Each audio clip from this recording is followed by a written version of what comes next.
Bueno, buenas tardes a todos. Vamos a arrancar con el resumen de la semana.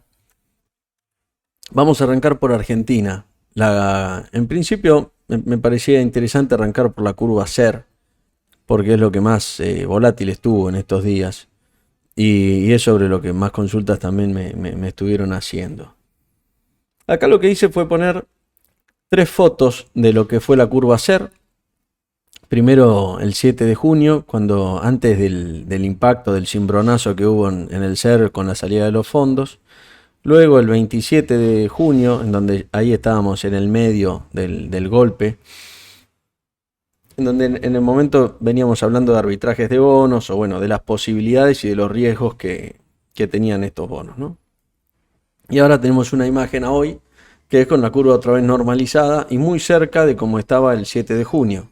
Todo esto pasó en un mes, ¿no? El que lo ve de afuera no pasó nada, y el que estuvo adentro eh, el que estaba comprado la pasó realmente mal, generalmente, porque además eso, bueno, fue con la salida de Guzmán y con toda una gran incertidumbre en el medio. Los ganadores, me parece, de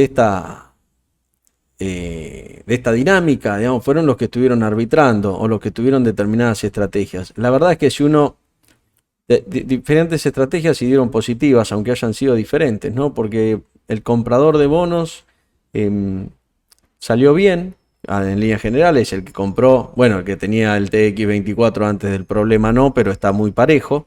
Pero después la gran mayoría pudo haber salido bien. Y el que hizo arbitrajes, por ejemplo, como veíamos en el webinar el otro día, un Butterfly o algo por el estilo, la verdad es que salió bien también, con mucho menos riesgo, ¿no? Y menos volatilidad.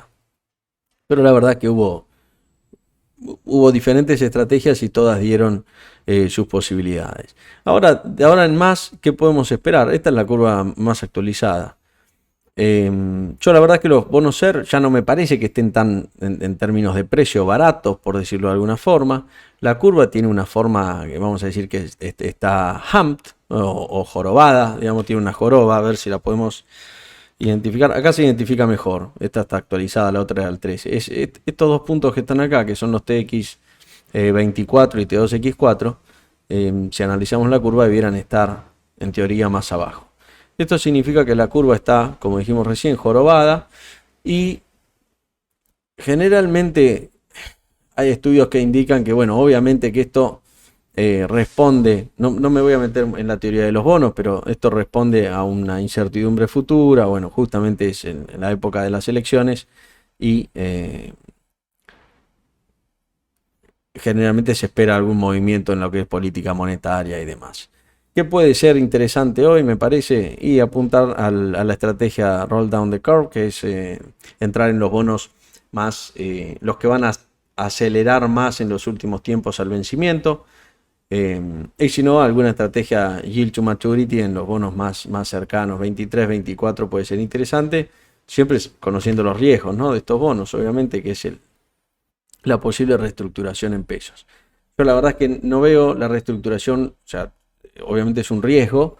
Creo que el gobierno actual necesita tener la curva a pesos porque no tiene otra alternativa, con lo cual es lo último que se va a afectar. También es verdad que el día que se afecte ya es tarde, ¿no? Curva dólar. La curva dólar está en un poco, es diferente la situación de la curva dólar, porque acá la estrategia es más una estrategia de default, ¿no?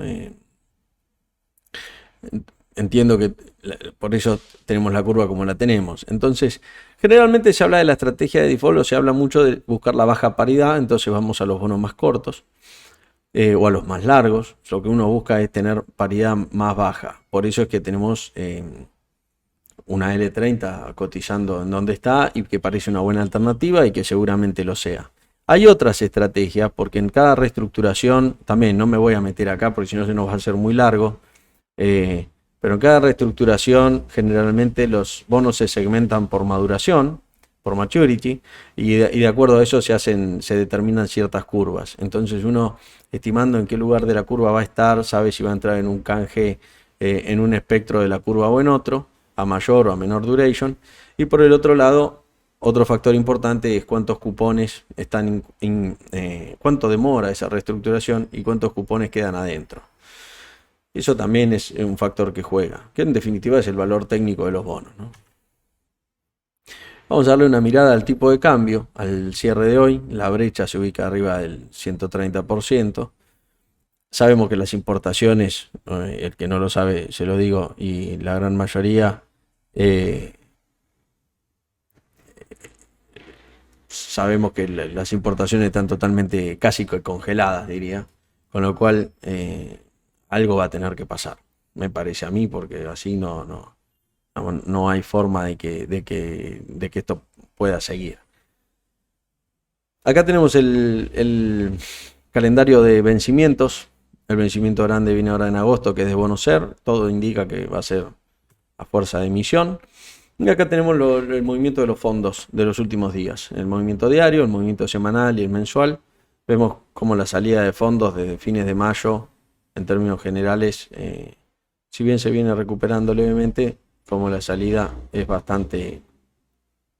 bastante fuerte. Los fondos salieron de muchos activos SER. Hoy tenemos un banco central que es el único que está comprando. El riesgo sería que se mueva. Bueno, digo el único, es una forma de decir, ¿no? Pero el riesgo sería que se mueva. Nada indica que se vaya a mover, porque si no, no tendría sentido que haya comprado todos estos días.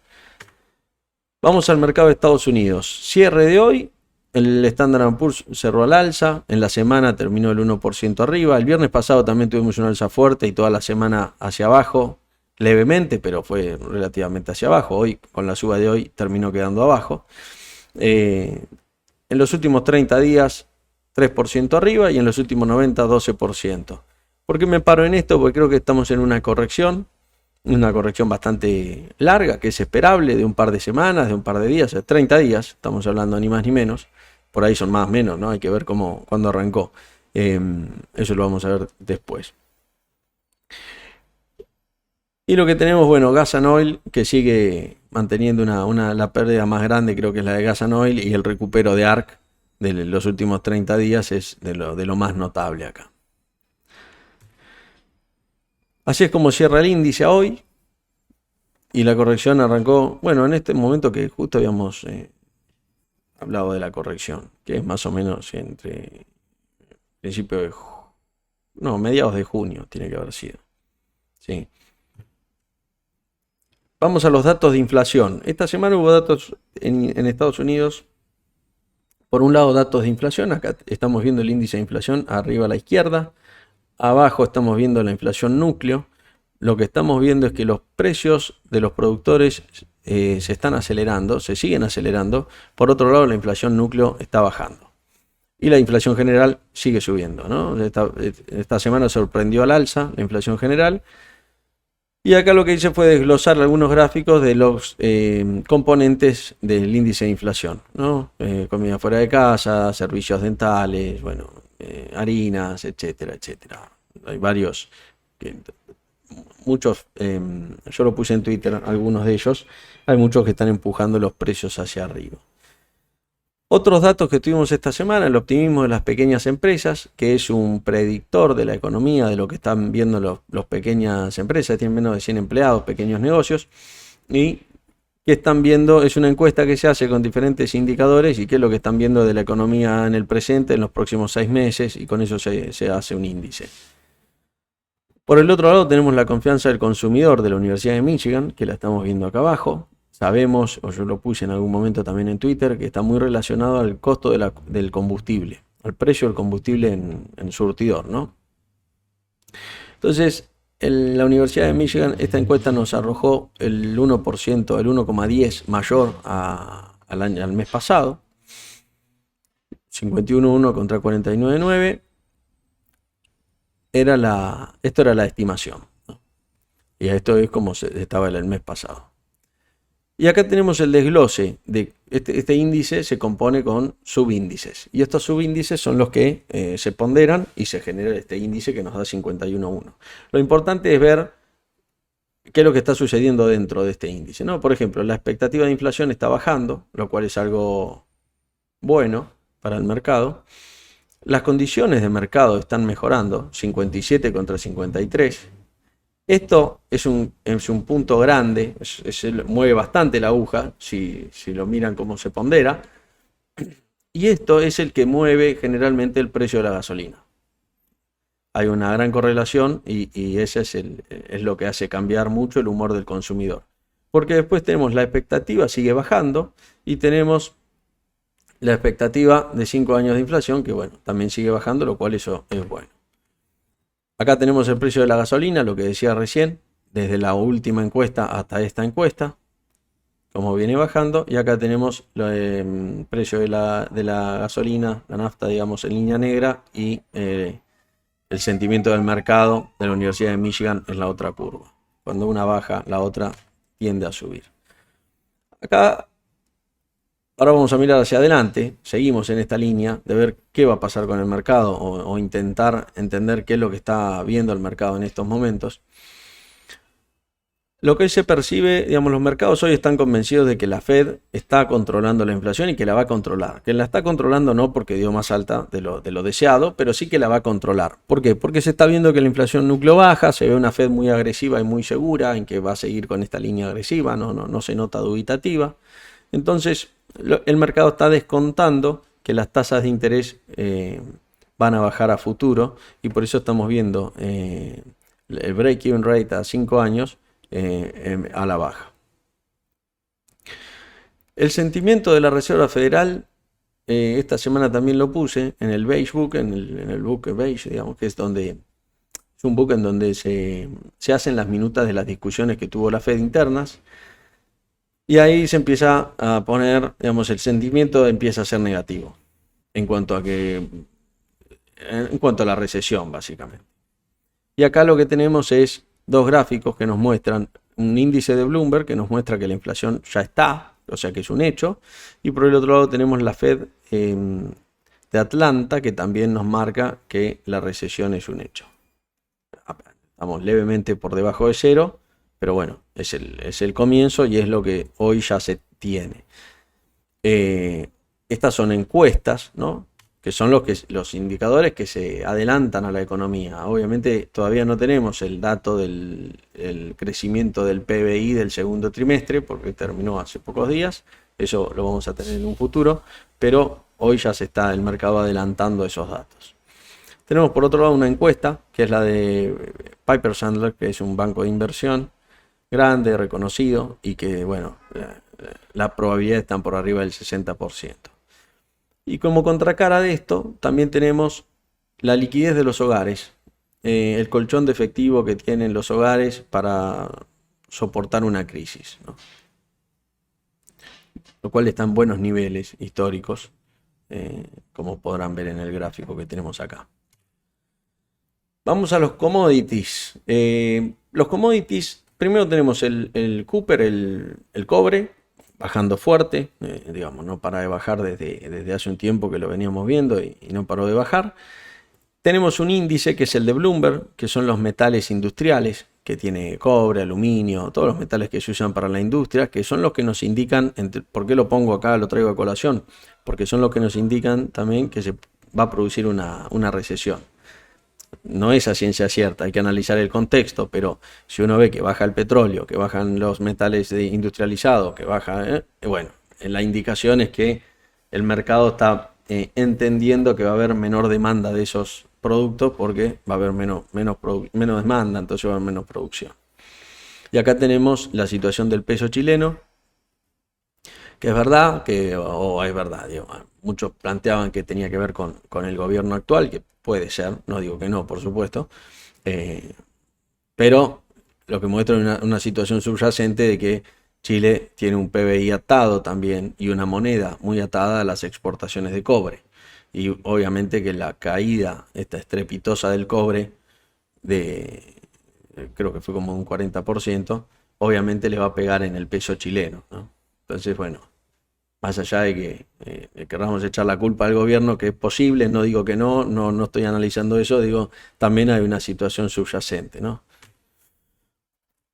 Nos vamos a meter un poco a dar un overview solamente sobre las criptos. Acá estamos viendo el Ethereum y los precios, digamos, una resistencia a largo plazo, un soporte a largo plazo en este caso, que fue una resistencia en su momento en el 2018, y el all-time high, ¿no?, hace unos meses solamente. Acá tenemos el Nasdaq, la correlación entre el Nasdaq y el Bitcoin. Cómo viene cayendo la correlación, que generalmente la verdad venía subiendo últimamente y ahora viene cayendo. Hay que ver si esta correlación...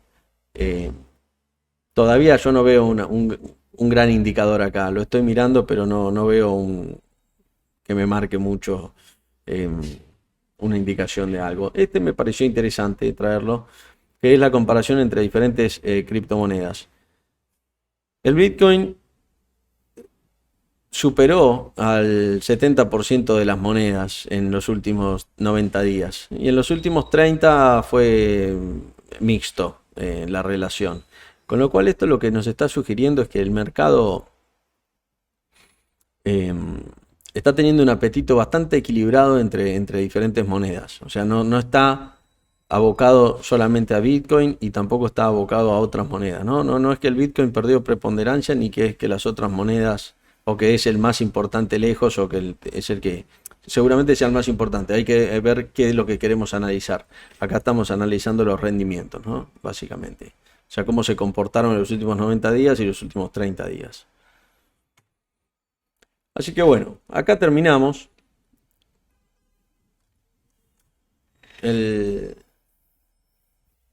Vamos a terminar acá el cierre de la semana. Durante el fin de semana yo les voy a estar pasando seguramente algunos gráficos y algunas cosas que estoy viendo. Y el lunes vamos a ver las oportunidades para la semana que viene.